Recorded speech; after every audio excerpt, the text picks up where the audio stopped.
You already know my people, reka mbasuze mbifurize ibihe byiza, mbifurize kugubwa neza ndetse no guhirwa mu byo mukora byose. Nge nitwa Zanda, niyo mazina yanjye. Hanyuma kandi bayita The Tony Show hano honyine mu gihugu cy'u Rwanda ushobora gukura amakuru y'imyidagaduro yizewe kandi ashobora kukugereraho kugiye umeze neza. Nizere kumeze neza ndetse ibyo ukora byose bigiye kuba bikugendekera neza. Of course ko wakanda subscribe ariko by'umwihariko nawe ujye usharinga iki kiganiro kugira ngo kigere ku bandi. Mu makuru y'imyidagaduro tugiye kuba tuganiraho turaza kuba tunyarukira mu gihugu hano mu Rwanda muri rusange. Nze kukubwira nibiki bino biravugwa, witwa Bwiza agiye gukora ibindi bitaramo mu gihugu, ndaza kukubwira muri iki kiganiro ese bimeze bite, bihagaze bite. Ndaza kukubwira igihugu araza kuba ajya gutaramira nyuma yuko araza kuba avuye mu bitaramo bya Bruce Melody. Icyo gihugu ni kiye uraza kumenya muri iki kiganiro.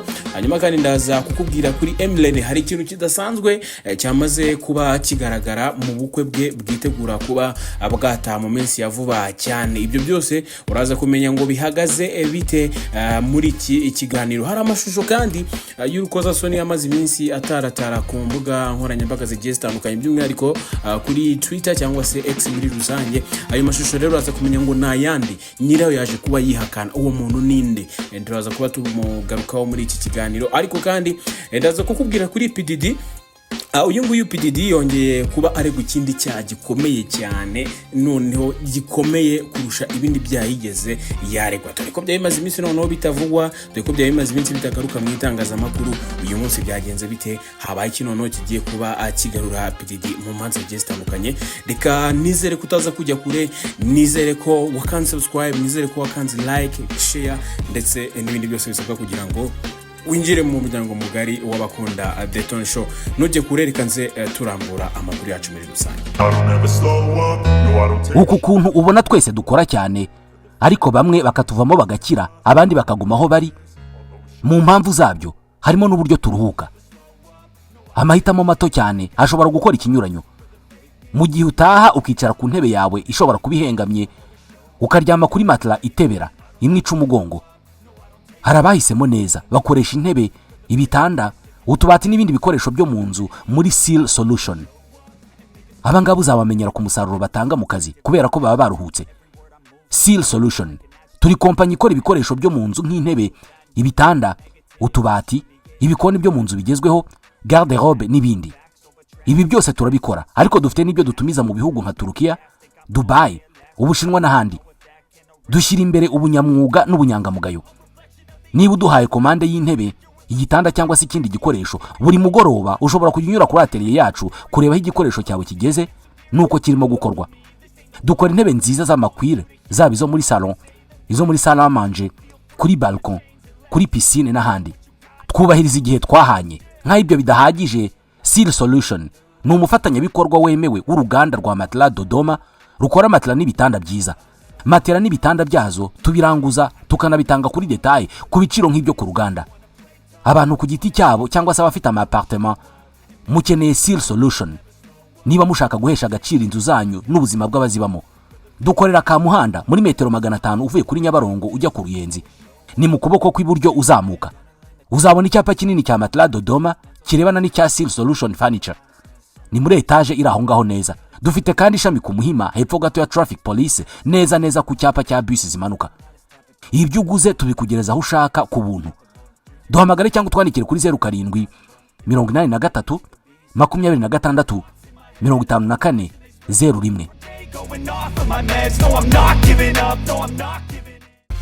Yes, reka mwikaze rero, nizere ko kandi ukomeje kumererwa neza. Reka nkubwire yuko mu makuru nemaze kukubwira ko tugiye kuba tuganiraho witwa Bwiza, by'umwihariko murabizi ko yatumiwe mu bitaramo bya Country Summer Tour. Ibi hari bitaramo byateguwe na Bruce Melody. Uyu manzerekazi rero Bwiza Emerance wamamaye nka Bwiza mu muziki nyarwanda n'undi agiye gutambira muri Zambia mu rugendo rw'ibitaramo abizenguruka isi byiswe Home World Tour, bigamije kuba byamenyekanisha album ye nshya yise mu rugo.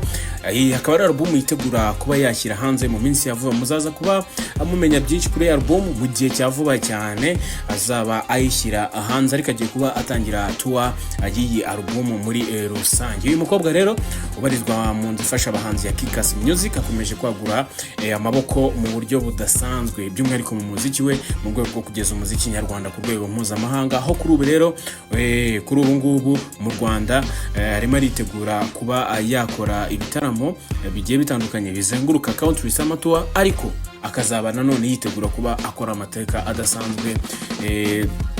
adasanzwe hariya mu gihugu cya Zambia. Uretse kandi ko azataramira muri Zambia nk'uko ndi kubwira ku itariki ya 11 Nyakanga 2026 nibwo azaba ari hariya muri Zambia, ariko ikintu kitezwe kuri bwiza kidasanzwe ni byitwa country summer tour. Ibi ni bitaramo witwa Bruce Melody yiteguye kuba yakubita agakoni kunda witwa The Ben. Ubwo ngubwo azabimukoze ku nshuro ya kabiri. Ibyo bintu ntago nta muntu ngira ngo tukibishidikanyaho yuko atamwanikiye muri BK Arena ku itariki ya mbere y'ukwezi kwa kangahe y'ukwezi kwa mbere k'uyu mwaka, agakoni ko yarakamucishije akanyafu rwose. Ibyo ngibyo ngira ngo nta muntu tubishidikanyaho, ariko kandi yitegura kuba yakongera akamusubira. Erega baravuga bati wagukubise buriya yanagusubira, why not? Umuntu wagukubise buriya yanagusubira ntare. Ibyo bintu mujye mubyiyorera. Ubwo rero nuko nkuko bimeze, ariko na Bwiza nubwo azaba ari mu bitaramo nawe yaravuze ati rwose ndaje aba grand frère, nubwo ari abantu nubaha baba grand frère bakuru mu muziki, ariko nshobora kuzabasebya muri bitaramo. Ni ibitaramo rero biteganyijwe kuri itariki ya 13 hano mu karere ka Musanze. Bazava mu karere ka Musanze ku itariki ya 20 berekeza Nyagatare, bava Nyagatare bajya mu Bugesera, bakaba bazabisoreza mu karere ka Rubavu muri rusange ku itariki ya 4 z'ukwezi kwa karindwi. Hanyuma kandi ubwo ngubwo nibyo ngibyo nakubwira. Uyu manzikazi rero umaze igihe kitari gito ari inyenyeri y'umuziki nyarwanda mu cyiciro cy'abari n'abategarugori, agiye kuzenguruka ibihugu bitandukanye mu bitaramo bya Home Tour nyuma yuko ashyize hanze indirimbo yise Gake Gake yujuje miliyoni y'inshuro y'abayirebye kuri YouTube birumvikana, cyangwa se million views, bituma rero iyi ndirimbo ya 13 y'umuhanzikazi irebwe inshuro miliyoni kuzamura. Bivuze ngo Bwiza ni umwe mu bahanzikazi nyarwanda uyu munsi dufite bahagaze neza, ndetse bakomeje kuba bandika amateka adasanzwe muri iki igihugu cy'u Rwanda. Hanyuma kandi reka ibyo ngibyo mbivuyeho gakeya nerekeze kuwitwa Yamano. Ku munsi wo kwa kabiri yajyanywe mageragere ku isaha ngira ngo y'isa 9 nibwo yaramanuwe kabisa, ajyanywe imageragere kubera ko buri umwanzuro usomwe mu rukiko uhita wubahirizwa ako kanya direct, cyangwa se icyo bita mu Gifaransa directement. Urumva. Hanyuma kandi uyu nguyu rero yajyanywe mageragere ku munsi wo kuwa kabiri, ariko mu minsi yashize nabonye hari YouTube hano mu Rwanda yakoresheje papa we ikiganiro akavuga byinshi, by'umwihariko yavuze yuko yari yaragerageje kumunga n'umukunzi we biranga, avuga agahinda afite, asaba imbabazi nyakubahwa Perezida wa Repubulika, ambwira ati rwose uramutse umpaye imbabazi kandi kurira umwana naza gukorera ntawazatera u Rwanda nyine anturutseho, nazagerageza nyine kuba intwari y'u Rwanda. Avuga byinshi, ariko nyine umunyabyaha agomba gukurikiranwa nk'uko agomba kuba akurikiranwa. Uyu nguyu bamwita Nsengiyumva Zabuloni, niwe se wa Uworizagura Flori cyangwa se Yamano, mwese mwamenye mu muziki nka Yamano. Avuga ko umutima we rero wuzuye agahinda nyuma y'uko umuhungu we asabiye gufunga iminsi 30 y'agateganyo, ariko agasaba ko ahabwa imbabazi n'icyizere akagaruka mu buzima busanzwe. Yaraganijwe rero agenda avuga byinshi bigiye bitandukanye. Aravuga ngo yunze Yamano n'umugore we biranga, yagerageje kubaganiriza biranga,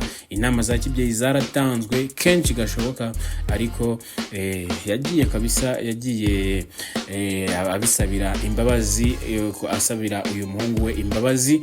Mbere y'ibi byose rero Yamano yari yavuzwe cyane ku mbuga nkoranyambaga nyuma y'amashusho y'urukozasoni yakwirakwijwe n'abantu batandukanye, agakurura n'ifatwa ry'abagiye bayakusanya cyangwa se bahererekanya bagafunga. Se we rero avuga ko yabonye ayo mashusho, ndetse akiyumva yahise avugana n'umuhungu we amubwira ko ari ibintu bidakwiye. Yamano ngo yamusobanuriye uko ayo mashusho yafashwe nuko nyine byagenze, avuga ko byafashwe ku bwumvikane, asaba imbabazi nk'umubyeyi, anamusobanura uko byaje kuba byasakazwa, ariko umubyeyi aravuga ati nyine nta kundi byarabaye. Anasobanura ko ibyo ngibyo ari byo byakuruye amakimbirane cyane, birumvikana yuko umubyeyi ku mwana byinshi byavuye byavugwaga, byinshi mwabonaga mu itangazamakuru, nawe nk'umubyeyi byamugeragaho, ariko kugeza uyu munsi arimo arasaba ko umwana we yarekurwa.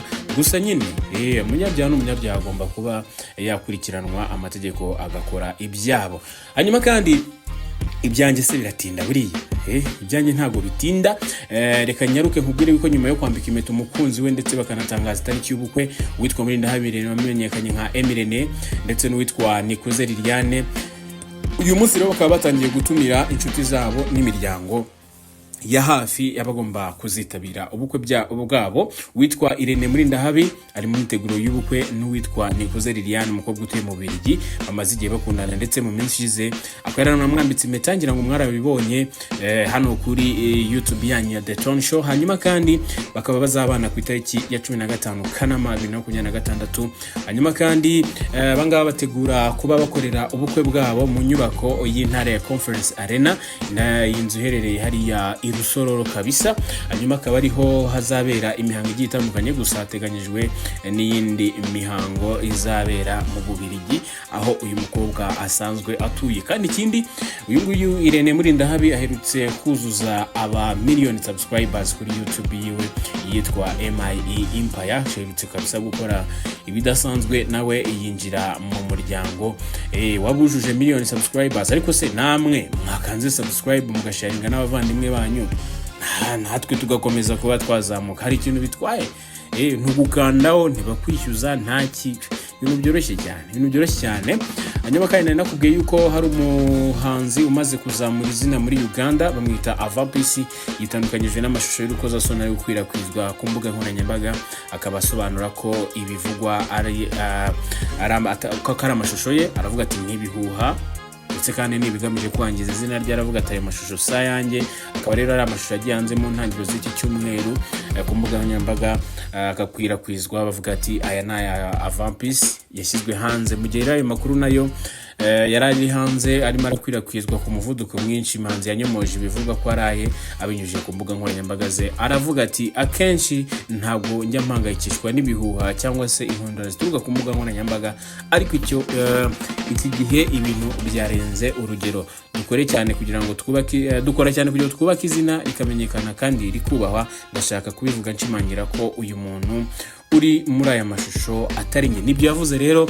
Aravuga ati ntago aya mashusho yanjye, ahubwo bakomeje kuba abansebya ndetse bangiza n'izina ryanjye. Ubwo nuko rero bimeze. Uyu nguyu rero afite indirimbo bise Muziki ari kumwe na Fiki Gaza, ni indirimbo ikunzwe mu gihugu cya Uganda, ngira ngo ubibona kuri screen zawe, amwe mu mafoto agiye atandukanye y'uyu mukobwa w'ikizungerezi.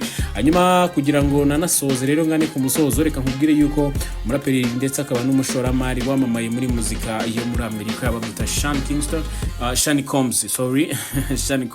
Uyu akaba yaramenyekanye nka PTD, yongeye kwisanga mu bibazo rero bikomeye nyuma y'uko wahoze ari umwana ukina filime amushinjije kumusambanya mu mwaka wa 2007, yamwizeza amahirwe yo kubona akazi muri Hollywood.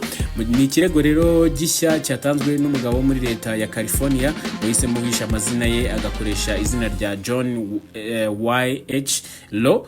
Nyuma akaba yavuze ko icyo gihe yari atarageza ku myaka 18 y'amavuko, ubwo Didi yamujyanaga mu cyumba cyihariye mu birori byahuzaga abantu bakorera mu myidagaduro byabereye mu gace ka Hollywood Hills. Ingo rero akaba yaramwijeje kuba yamushyira muri Hollywood, aza kuba amusambanya. Akaba rero ari ikirego gishya kije gisanga ibindi n'ubundi uyu mugabo yarasanganywe biri n'ubundi hariya muri Leta Zunze Ubumwe za Amerika bikomeje gukurikiranwa kuri uyu umugabo. Ibirego rero n'ubundi bije byiyongera ku bindi byinshi PDD amaze imyaka ahakana, birimo ibivuga ku ihohotera rishingiye ku gitsina ndetse n'ihohoterwa rikorerwa abana batujuje imyaka. Mu gihe kandi hari n'abandi bamaze gutanga ibirego kubahotewe nabo bakiri bato. Ibirego byo biracyaza kabisa. Abunganira rero PDD mu mategeko bahakanye ibirego bishya, bavuga ko bishingiye gusa ku buhamya bw'urega kandi ko ibyavuzwe bivuga ko byabaye hashize imyaka hafi isaga 20. Urumva rero n'ubundi abanyamategeko basurunga baza bakabyemeza kuza bakabyemeza ko umukiriya wabo agomba kumara umwete. Nibyo ngibyo, yemereye ushimire cyane kandi mubwire yuko ingenzi kuri twebwe komeze